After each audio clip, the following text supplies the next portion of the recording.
Beau Vite was a standout champion in an era of exceptional racehorses.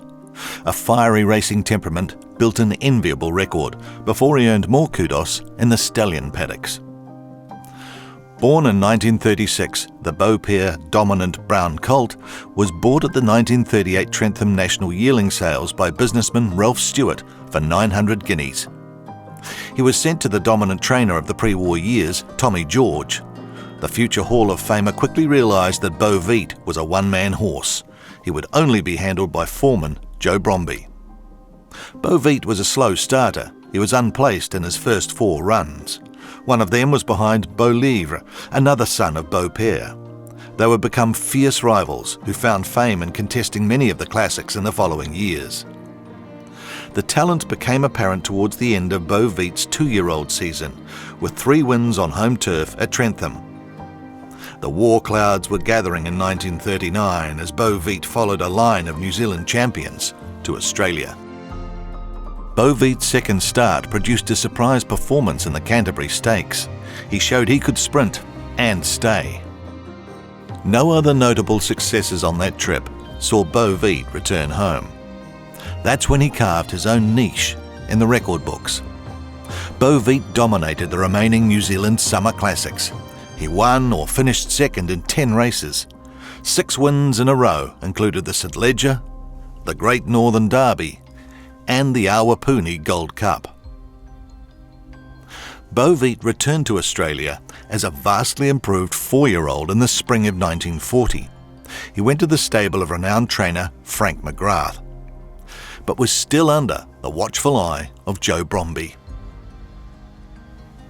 Beau Vite established himself as the finest galloper in the country with another 6 wins in a row.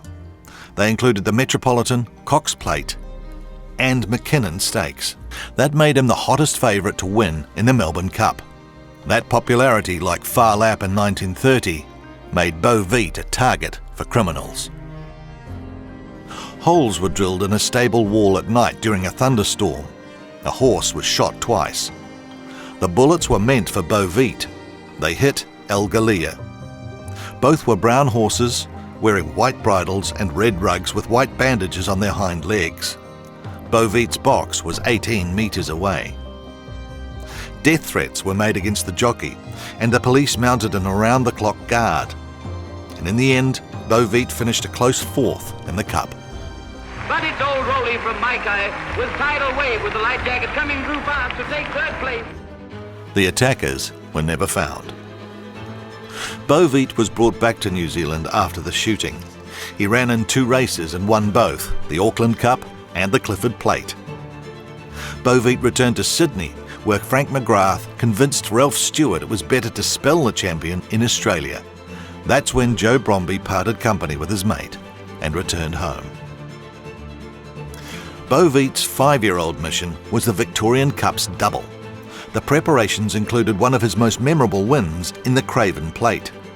The race record stood for 19 years until it was finally eclipsed by another Hall of Fame champion, Tulloch.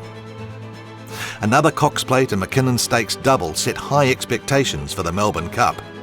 But the huge weight of 9 stone 10 pounds was too much for the champion. He finished 3rd. Beau Vite was spelled ahead of another autumn campaign. However, world events intervened. Japan attacked Pearl Harbor, and horse racing was subjected to more restrictions. Randwick Racecourse was required to billet American servicemen.